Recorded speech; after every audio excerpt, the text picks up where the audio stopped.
we're going to be studying the topic number 12, the lecture number 12, called Return and Recurrence. Particularly, this is a very interesting conference because it will allow us to answer some questions that perhaps we have asked ourselves at some point of our lives. For example, we will understand what causes deja vus. What is that of feeling that we have already experienced something before? When something happens to us and we feel something inside that tells us that we have seen or experienced it before, like visiting a place for the first time and having a strong impression of having been there before, or meeting someone for the first time and feeling an immediate affinity and sense of having met that person before, or on the contrary, feeling an immediate aversion, a dislike for someone without even knowing them at all. Okay, so today we are going to see, studying these two laws, what is the true cause of this. These are two of the 48 laws to which we are subject in this universe. Okay, so we've studied some other laws before, as the law of karma and dharma, the laws of evolution, involution, and revolution. And in upcoming conferences, we're going to be studying some more laws. Okay, also we are also going to be talking about the past lives, and we're also going to study how we can change our destiny. Okay, and to begin to understand all this, we're going to see how the laws of return and recurrence work, which are two, as I said before, of the 48 laws that govern this physical world. And we are going to learn, this is very important because, well, it's not only knowing that we are subjected to these laws, we also have to learn how to transcend them, okay, in order to advance in our inner world and, well, take advantage or get out of this mechanical world in which we are living. Well, we must begin by reflecting this. A man is what his life is. If a man does not modify anything within himself, if he doesn't radically transform his life, if he doesn't work on himself, he is wasting his time miserably. If we are here at this moment, listening to this conference, following this course, or looking for spirituality and consciousness awakening topics, it is because we have reached a point in our life where something internally demands that we make an interior change. Therefore, to start moving forward, to start waking up, we must generate an internal revolution that leads us to make radical changes in our lives. Otherwise, we will only be miserably wasting time as we have been doing existence after existence. Once we understand that the need to start making a radical change within ourselves, it is necessary to begin to know what are the things that keep us tied to always acting in the same way and repeating the same life lessons over and over again without transcending them. Okay, so let's start by studying the law of return. Okay, we're going to be studying what the law of return is. The word return comes from turning again. So what this law teaches us is that everything rotates repeatedly. So this is the law that mechanically keeps us dying and reburning lifetime after lifetime. We can see that life will, with all its times, is a wheel. We are born, we grow up, maybe we reproduce, we grow old, and we die. And we believe that when we die, everything ends, but it turns out that it doesn't.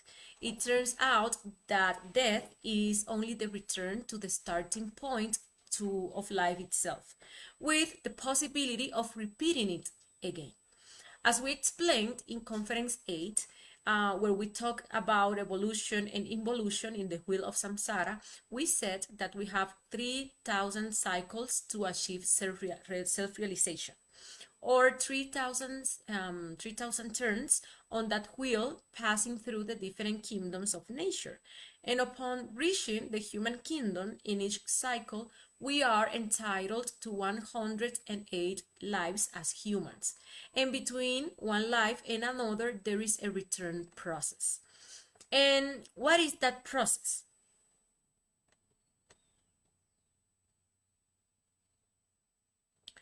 Well, once our physical body dies, we go through a judgment process to weigh the actions carried out in the previous life, and with it measure the consequences that will be generated for the next life. And after that, we are going to wait in the limbo for the necessary conditions to be born again, so that those who will be our parents meet, fall in love, get married, or whatever the process that leads them to have a sexual relationship in which they will gestate the physical body of a new child, to which our spark will be connected, to return to a new physical existence. But it is interesting to know that we usually continue in the seed of our offspring. We usually go back in the same family tree. For example, the grandmother who died a few years ago is the little niece who was born recently. If the person has not yet exhausted their 108 lives as a human in that cycle, their spark continues reverting into their family's offspring. And even after having exhausted their 108 existences as humans, without having done the necessary work to awaken the consciousness, they will continue to return as they are going through the different kingdoms of nature in the same family. So if that grandmother who died a few years ago didn't have more lives as a human, she will return home as a pet, a puppy, or a kitten, who usually have very human attitudes. If we do a conscious astral unfolding and investigate who that pet was when it was human, we will discover with surprise the veracity of what we are affirming here. With the technique of astral unfolding, which we teach in Conference 3, we can also check if there really are successive or past lives. We can also ask our being to show us which one of the 108 existences we are currently in, to show us one of our past lives, or to show us the trial process that occurs between one life and another. And if we have the merits, we will come to see it and verify that the law of return is a reality. But it's important to know that return is not the same as reincarnation, as many people believe. These concepts are often confused with each other, but the return is what we do when we died and are born again, driven by a mechanical law, because our consciousness is asleep. Therefore, we don't have the ability to decide how, where, or under what conditions to be born. Reincarnating, on the contrary, is a voluntary process experienced by beings who have already awakened consciousness, who have worked on themselves, achieving a great internal advance, so that at the moment of death, they are aware of the process. They are aware of having left the physical body and can decide in which family, when, and in what conditions to be born in order to continue their process of spiritual development. Now let's look at the law of recurrence. This is the law by which everything is mechanically repeated over and over again. In this physical manifestation, things happen and cyclically happen again.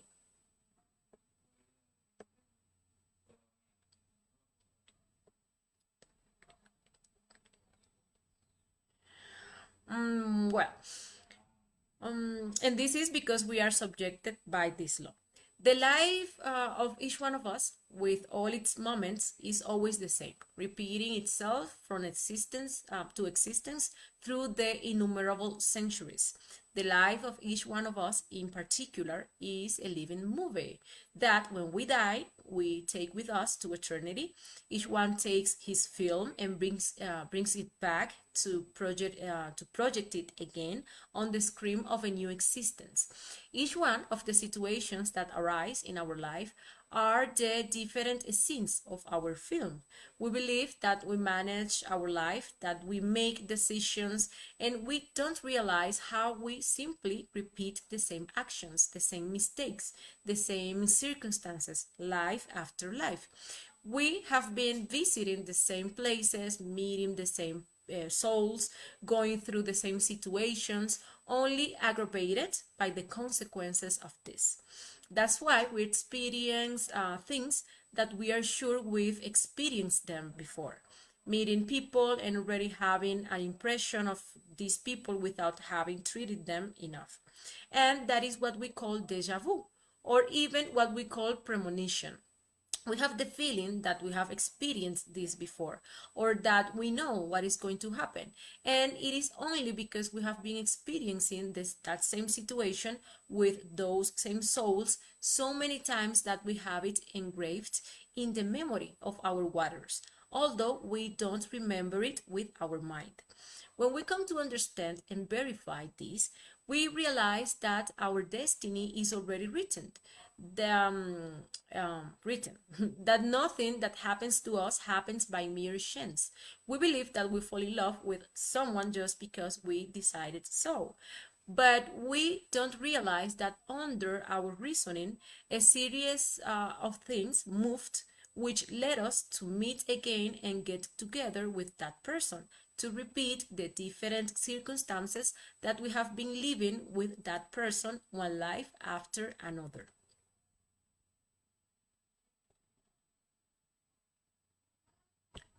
Well, the repetition of dramas, comedies, and tragedies is a fundamental axiom of the law of recurrence.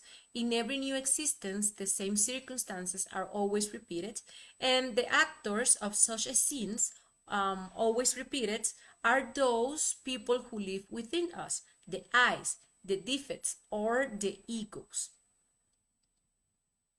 If we disintegrate those actors, those eyes that originate the always repeated scenes of our life, then the repetition of such circumstances would become more than impossible. Obviously, without actors, there can be no scenes. And it's very important that we reflect on it, since understanding this will shed light on how we can begin to modify our lives. Many people live inside of us. We have the illusion of being one, but we only begin to observe ourselves to realize that psychologically we are many different people, and each one has their own way of thinking, feeling, and acting. We see that at one point we are happy, optimistic, courageous, and we think that everything will be fine. And at another time, we see ourselves sad, depressed, discouraged, and thinking that everything will go wrong and that nothing is worth it. At another time, we are an angry person who can only think of attacking or taking revenge. And at another time, and depending on the circumstance, a lustful self will manifest through us that will only seek sexual satisfaction. We are not a conscious individual. We are a bunch of psychological defects, a bunch of different ways of being that arise in us depending on the circumstances that are presented to us, leading us to repeat the same dramas, the same tragedies, the same comedies, etc., life after life. It is important to begin to observe and understand this, because only by disintegrating each one of our ways of being will we free ourselves from all our recurrences and from each one of the commitments that these defects have acquired with other people throughout our different existences. Reflecting seriously On the law of recurrence or repetition of a sins in each return, we discover through intimate self-observation the secret springs of this issue. If in the past life, at the age of 25, we had an affair, undoubtedly the eye of such a commitment will look for that person 25 years into the new existence. If the other person was only 15 or 20 years old, the eye of such an adventure will look for his beloved in the new existence at the same exact age. It is clear to understand that the two eyes, both his and hers, seek each other telepathically and meet again to repeat the same love affair of the past existence. Two enemies, another example, two enemies who fought to death in the past existence will look for each other again in the new existence to repeat their tragedy at the corresponding age. So as we can see, people's psychological defects are telepathically dated to repeat the same recurrence. Suddenly, we have a desire to change the route or visit such a place or talk to such a person, and similar things move within the other person, and we don't realize how are the psychological defects leading us to the meeting as it happened in the past life.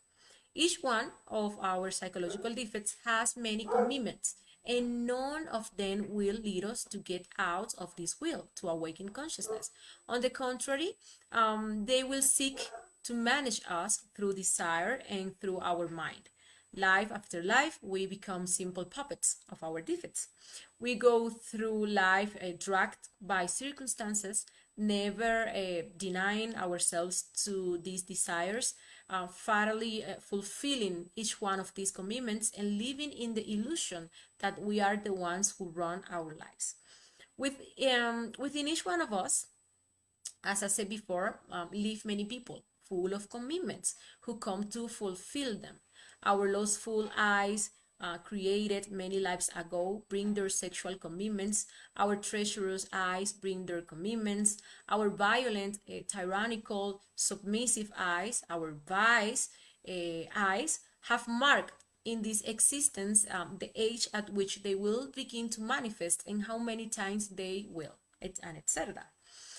The serious thing about all this is that the intellect ignores the existence of such people or eyes or defects within ourselves and of such commitments that are fatally fulfilled.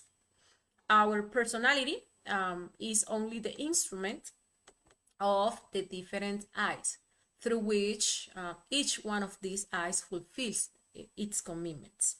We are miserable logs, dragged by the raging waves in the sea of existence. If life brings us sad situations, we cry. If it brings us happy situations, we laugh. If it brings us violent situations, we get angry. And if it brings us lustful situations, we get excited. But we never reflect, we never take control of our emotions, desires, thoughts, and actions. Getting out of this misfortune, this unconsciousness, the lamentable state in which we find ourselves is only possible by dying in oneself. If we really want to change our destiny, if we want our conscious to direct every act of our existence, we have to disintegrate each one of these actors, each one of these ways of being. So, let's see how recurrences are gestated and how to work on them so that we begin to modify our destiny and begin to have a new and conscious life focused on the awakening of our consciousness. The first thing will be to start by observing the psychological defects that are manifested to us through desire and that begin to communicate telepathically with the defects of other people and make us begin to have, for example, a strong desire to look at a certain person or to call a certain person or to go a different way to our work, or to do such and such a thing. For example, we have our partner and we have understood how important, well, our partner is, and how important fidelity is to achieve, well, spiritual birth. Remember that we have to do this work of to burn to do the spiritual birth, as I said before. But it turns out that we have a recurrence of adultery, because our adulterous defects comes with that sexual commitment with another person from a past life. Then, for this adultery to take place, a telepathic communication begins to move between our lustful defects and those of that other person. Desires begin to move within us and within the other person.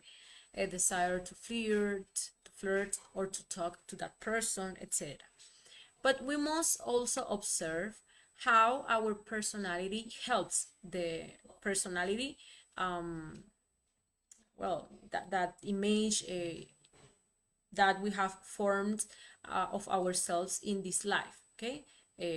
But when we are talking about the personality, we are talking about that mask, that image, excuse me, that image that we have formed of ourselves in this life, with many concepts, and that we always feel the need to take care of what others will say about us. We will this will always lead us to act in the precise and adequate way according to the circumstances, so that these defects can manifest themselves.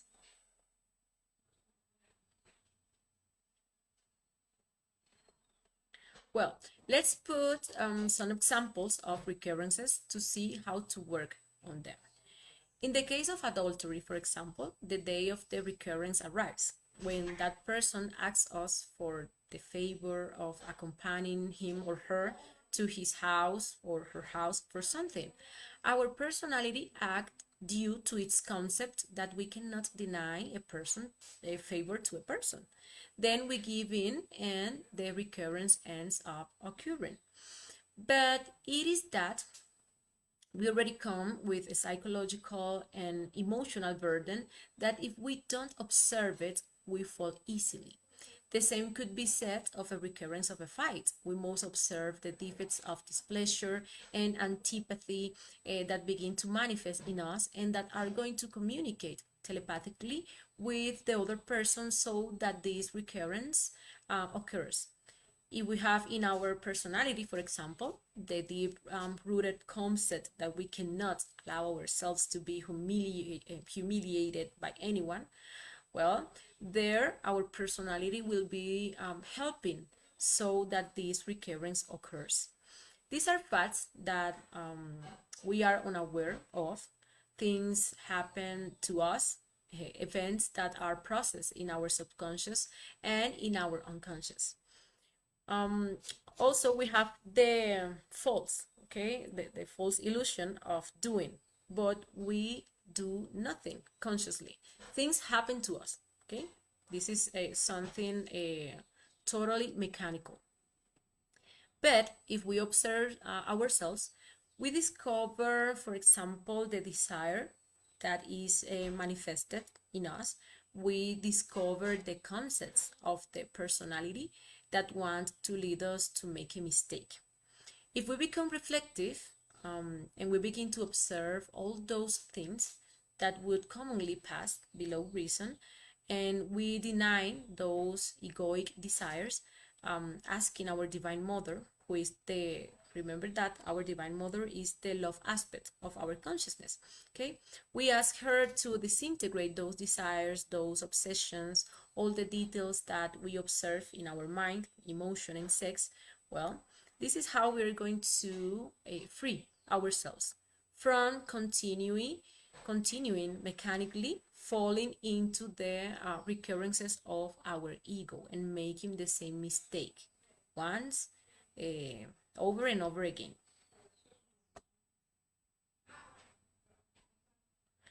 Well, These three factors for the revolution of consciousness are the key to free ourselves from the ego, free ourselves, free our consciousness, and start acting freely and consciously. Okay, the psychological death will allow us to eliminate all those actors, all those psychological defects or egos, who are our negative ways of being, who by this law of recurrence have to appear on the screen of our lives, which is a movie, and lead us to continue making the same mistakes. In this way, we begin to free our consciousness. Remember that if there is no actor, well, the sins are not going to be repeated. With the spiritual birth, making a wise use of our sexual creative energy, we begin to condense the release essence in our spinal column so that it cannot be trapped by the ego again. And with the sacrifice for humanity, we can pay the karmic debts that we have for the bad actions that our defects led us to commit and that got us into these recurrences. Okay.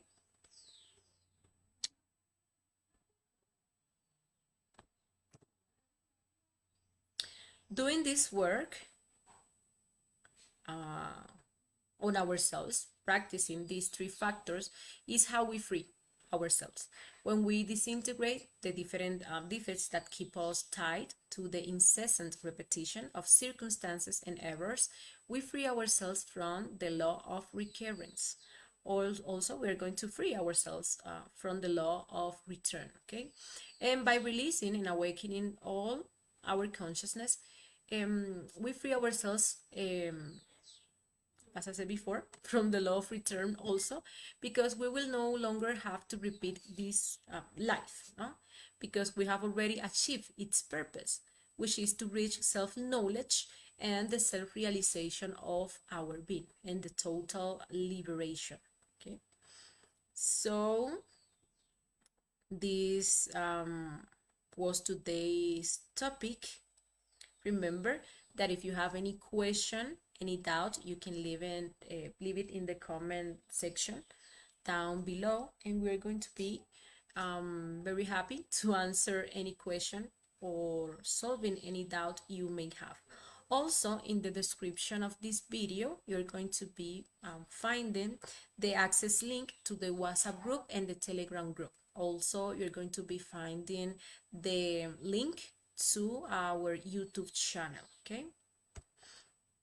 In these groups, we're going to be sending the material, the supplemental material we use for these conferences, the charts and also the audios of the conferences. And you can communicate directly with the administrators of the group and ask whatever you want to ask about this self-knowledge course. So